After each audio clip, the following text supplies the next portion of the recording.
If you are working or connected with the knitting industry and if you have the basic knowledge of knit fabric, then you can create your own fabric design. To create a knit fabric design, you don't need any specific qualification, and I am going to tell you exactly how you can do that in this series. This series will be very helpful for those people who are already working in knitting, research and development, merchandising, fashion design or students. It can create a career opportunity as a designer if you can create your own fabric designs. Hello everyone, hope you are doing well. Today I'm going to start a new video series Circular Knitting and Knit Fabric Design, where I will be helping you learn how to create your own circular knit fabric design.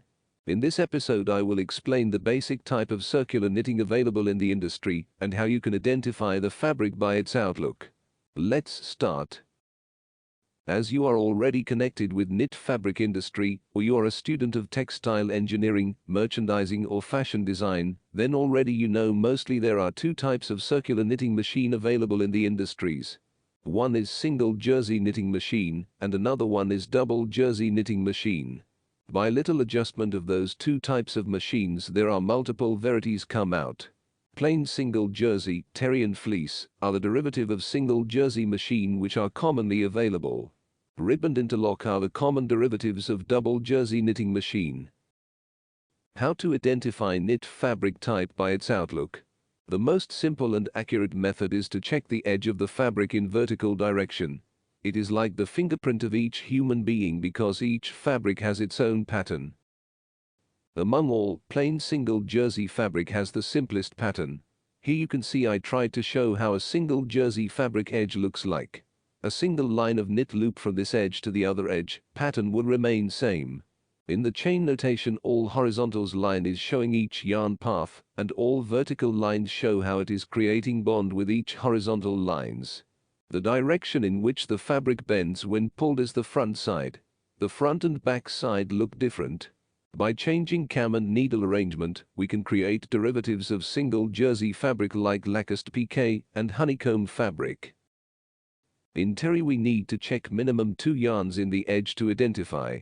The first yarn will look the same as a single jersey, and the following yarn will create a difference. In the back side of the fabric, you can easily find some floating loops. In the chain notation I have tried to explain how it works. First, horizontal line is creating the single jersey type design, and second line is to create the floating loop, and it is holding the single jersey line after 3 vertical lines. The direction in which the fabric bends when pulled is the front side. The front and back side look different. Twill terry and 2-thread knit denim are the derivatives of terry fabric. The function of fleece is like terry. Here we need to check 3 yarns. The first 2 yarns are making a single jersey, and the following yarn is creating the floating loop.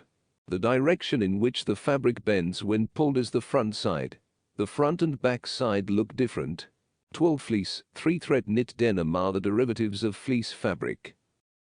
As we know, rib and interlock are double jersey, and in double jersey you should always remember, both sides of this fabrics can be considered as front or face side. In rib fabric, loops are in both directions.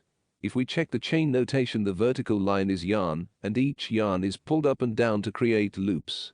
The upper side loop is created by dial needle, and downside loop is created by cylinder needle.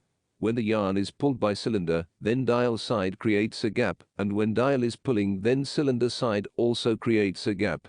This is how the wave of loop creates in rib fabric edge, and that's how we can easily identify a rib fabric. 1x1 rib, 2x2 rib, variegated rib, waffle, mesh etc. are the derivatives of rib fabric. In interlock, dial and cylinder loops are head-to-head direction. You can easily identify our interlock fabric by this. The explanation behind this is the first yarn is creating a loop wave like rib, and the second yarn is creating another wave, but it is the opposite of the first one. If you follow the chain notation, you can understand easily. Interlock, thermal, pond diorama etc. are the derivatives of interlock fabric.